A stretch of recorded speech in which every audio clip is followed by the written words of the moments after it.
Alright guys, so it's been about almost 2 months since I've been on my channel, and it has been just a crazy, um, you know, specifically this last month has been crazy. And I have a lot of questions that I feel like need to be answered, and just like overall an update on what's going on right now. So if you guys follow my Instagram, you'll probably have a good idea, but here's the case. So about a month ago, my house, which for those of you know, we have like a 2-family home with my parents. My house caught COVID, and it started off with my mom showing symptoms and my husband like having a headache, stuff like that. It happened, the middle of December. So, yeah. I'm sorry. I'm trying to I already look a hot mess. So I'm trying to kind of keep my composure so that way I don't look worse on camera than I already do. So with being sick with COVID, and just kind of some things that came with that. So it's a total of 6 of us that live in this house. My 2 kids, my husband, myself, and my parents. All 6 of us had different symptoms. My oldest son was asymptomatic. My youngest son showed super mild symptoms for maybe 3 days. That was about it. Myself and my mom, the first week of having it, we got hit hard. My husband and my dad had a fever here and there, but for the first week they were fine, where my mom and I were just, we had vertigo, a severe migraine. My mom had severe body aches. I was extremely weak, which made it really hard for me to be a mom. So luckily, the week that I was out for the count, Mello was a little bit better. So by the time Christmas came about, we were still in quarantine. The 23rd came, and I ended up having to take my husband to the hospital for shortness of breath. When we first got diagnosed, I had to go to the hospital for severe migraine that had caused my blood pressure to go up 203 over 103. It was an obscene number. I honestly don't remember what it was now, but it was scary. And then that Wednesday, I had went back to the hospital for shortness of breath, but my O2s were fine. Okay. A week later, my husband went to the hospital and was diagnosed with COVID pneumonia. Was given steroids and antibiotics and was sent home. The next day, and again, for my mom, myself, and my husband, we all have pre-existing conditions. I suffer from chronic migraines and asthma. My husband has asthma. My mom has asthma. But my dad has no pre-existing conditions, at all. His only 2 health issues is that he's celiac and has gout. But other than that, never had any respiratory issues, nothing. He barely ever gets headaches. Okay. On Christmas Eve, I came home from getting my husband's script at CVS from hospital visit the day before, and I looked at my dad and his lips were blue. I was like, no, we're gonna go to the hospital because I'm pretty sure that's, so I took him to the hospital, and he was admitted. Was getting O2, everything was okay, and Christmas Day came, and my husband just was very pale, wasn't talking. I looked at him, I was like, I'm gonna take you to the hospital because something's not right. And the same thing, his O2s were low, he was admitted. Amongst other issues that we had that week with other family members, which that I don't want to get it because that's their personal business.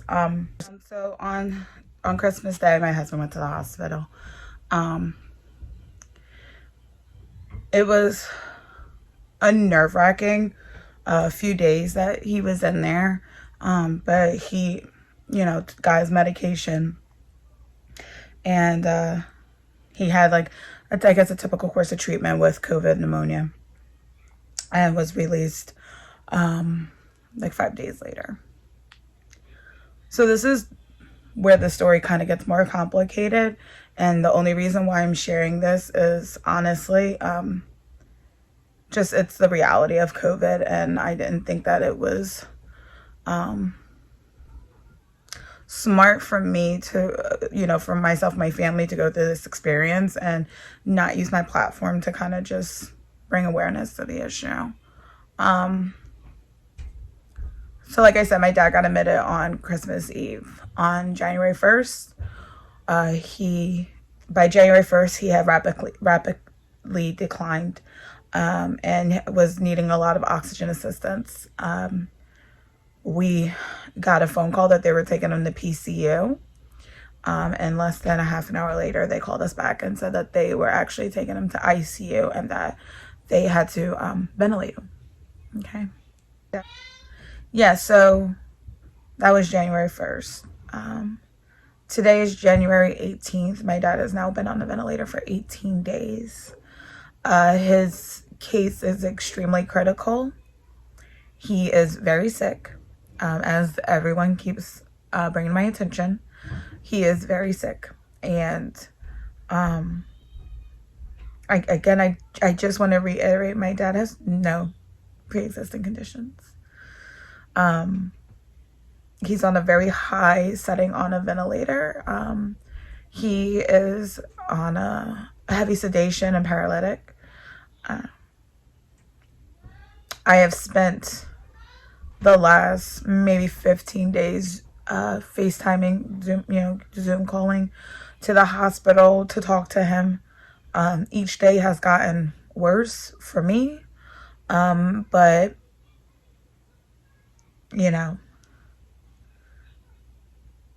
it's the hardest experience that I've ever had to go through, and I wouldn't wish this on my worst enemy. I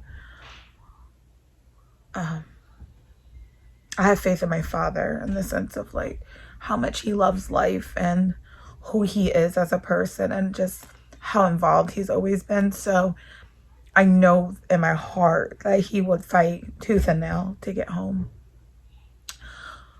But COVID's unpredictable, and we all had the same strand, and we each got just different symptoms.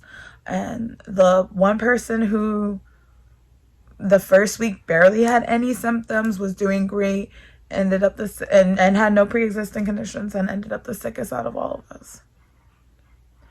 So just a little backstory. My dad is one of 5 siblings, and his siblings and him are extremely close, so that has blessed me with a beautiful family and a beautiful support system. My dad has always valued time and time spent with his friends and family. He is probably the kindest person I know, and probably the kindest person I know, and would give his last dime to anyone who needed it. My dad is a very simple man who asks very little out of life. He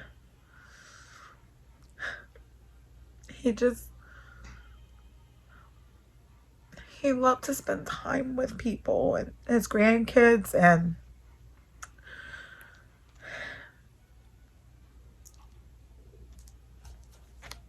so I thought of 1,000 different ways that I wanted to do this video. And you guys know, like, I am typically just super, open and out there and as realistic as it comes. And right now I'm challenged. I'm challenged by my faith and my just like all over mental state. It has been extremely challenging to deal with COVID while being a mom, dealing with COVID with people who are part of your team, being hospitalized, dealing with COVID while, your kid is remote learning. And then to watch a family member be affected by this, the way that my father is. It makes me angry that this is where we're at with this virus, that it has gotten this bad, that there's nothing anyone can do except hope and pray that, people like my dad get better. My dad has worn masks every day since this started. He's a truck driver. He's a truck driver.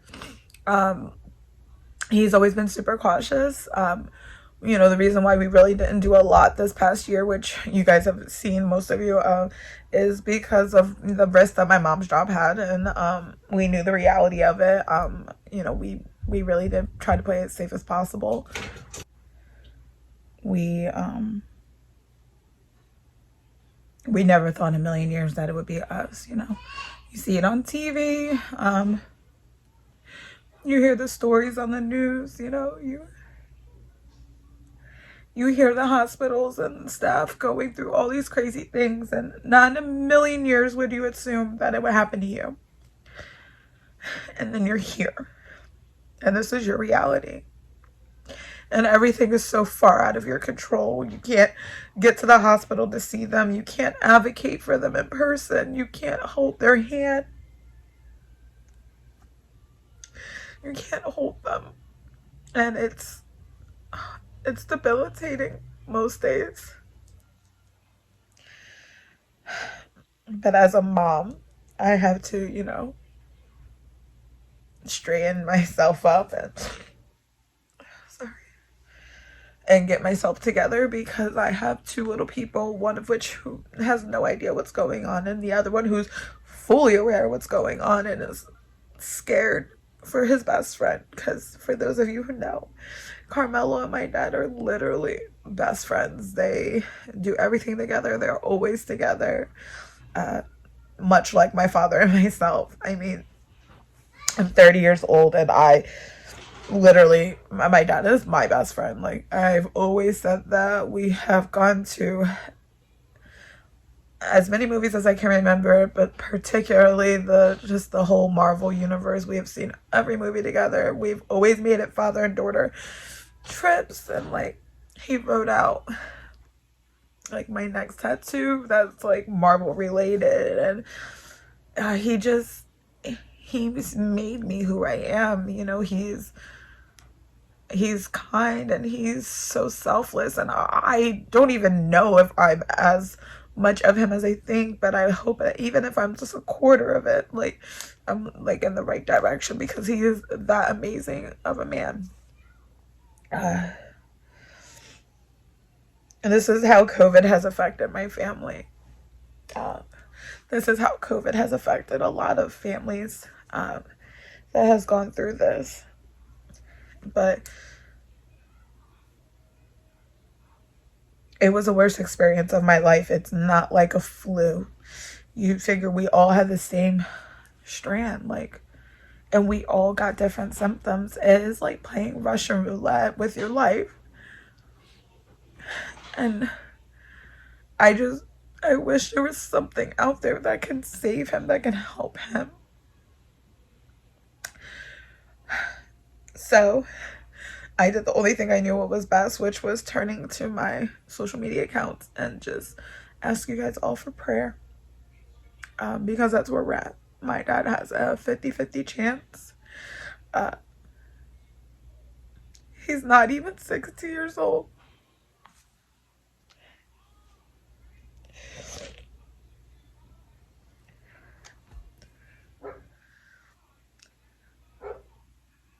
He's always been a hardworking man. He's always been about family. I'm his only child. My dad has loved everyone that's come into their life judgment free. He's never one to pass judgment on anyone. And if you were lucky enough to get advice from him, it was always guided with the best intentions.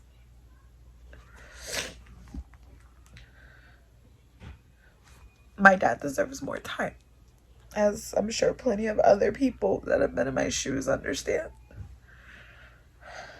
50-50 odds when everything is out of your control. It's a scary state. It's a scary place to be in. So I love my YouTube community, and I know for those of you who follow me and for those of you who supported me, you'll help me with this favor, and that is literally to get the word out there about my dad, and to ask whoever you can to pray for him, because I believe that with prayer at this point, with prayer and hope, that he'll get hope and he'll be back, and we'll be able to get more time with him. So if you can, please. I've learned a lot of things from COVID.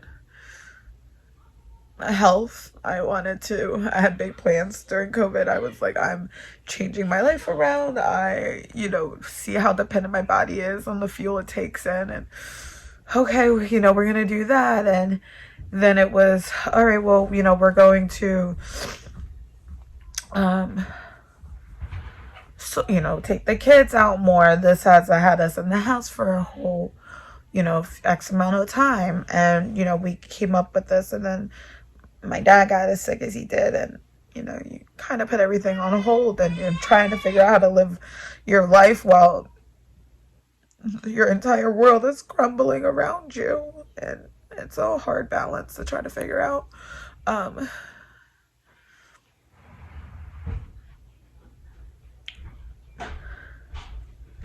wouldn't wish COVID on my worst enemy, because you literally don't know how anyone's gonna react to it.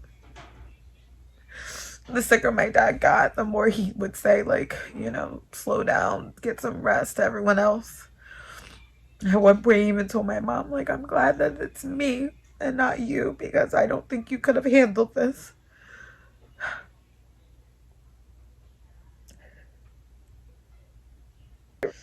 My dad hated everything about how this virus got out of hand, and how it spread like wildfire, and he hated seeing the numbers, and he hated hearing stories, and we had so many people that were affected by it. We have lost, friends that are actually family. We've lost people to this virus, and then it's trying to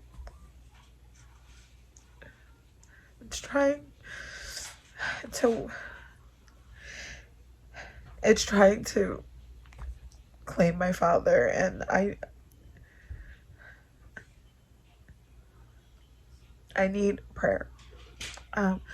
So if you've gotten this far in the video, you've gotten a small glimpse, but I guess the overall glimpse into the reality of COVID. And this is it. This is a month after testing positive, and this is where we're at, and it's been the longest month of my life, and I am living in constant, like, debilitating fear that I'm gonna get this phone call, or that things are gonna worsen. And I'm not kidding, my dad is the kindest person you could ever meet. So if you have taken the time to watch this video, and you can just grasp I can't express to you how sick we actually were during COVID. I can only tell you that the mental toll it's taken is nothing like anything I've ever experienced. So I think I was saying, like, some of the things I learned, so health and getting out a little bit more, but also, like, time. I wish I had more videos of my dad so I can hear him laugh. I wish I just had more everything at this point, because you just don't know what's gonna happen. But above everything, it's just that I need as much prayer as possible So if you're watching this video and you can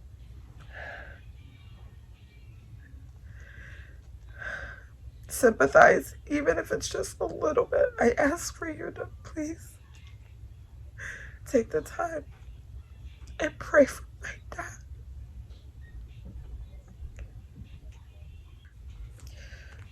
Like I said, it's been 18 days since my dad's been on a ventilator. He's one of the worst cases that they've seen at the hospital, according to one of the nurses at this particular hospital. Sorry, so mommy duty's called. So, yeah, so that's where everything, that's, you know, where my dad's at. And, you know, we just don't know when he's going to come home. We don't know, you know, how long it's going to be until he gets better. I couldn't, like, avoid talking about it any longer. Like I said, the emotional toll that the situation has taken on me and my entire family is just, it's been hard. So for those of you who are curious how COVID has affected one's life, or, you know, post-COVID, and just how to, like, get back to your norm, like, you know, we feel like it's weird having COVID and then trying to get back to, like, being around people. I know for me, I have, like, partial PTSD. I don't say that lightly at all. Like, I feel fearful. The fact that this has claimed my father the way it has makes me worried about other people around me who I love, you know, and that I want to protect. And at the end of the day, all you can do is rely on your faith. So that's where we're at. And, you know, we will get through this as a family. We are a strong family. My father's a strong man. It's one thing the doctors keep saying, like, while his condition is critical, and that's all I hear is, like, he's very, very sick, which they could tell me that 1,000 times. Like, I'm aware he's in, yeah, but, you know, I know my dad's gonna fight to the end, you know, because he loves life that much. So that was my COVID experience. I don't really think it was as in depth as I thought it was going to be, because honestly, I am only doing this video to bring awareness to my dad's situation so that we just can get more prayers, honestly, because he desperately needs them. All right, guys. So I will continue to update on my dad on my Instagram account, and actually on YouTube. I will be going back to my videos coming out on schedule. The schedule was supposed to start in beginning of January. Obviously, due to our situation, I put it on hold until I was ready. My dad's illness and his health is, you know, going to follow us on our journey this year. And, you know, I hope that I can, you know, get an opportunity to see his recovery and, you know, get more time. So thank you guys for watching my video. I promise not to look this horrible next time.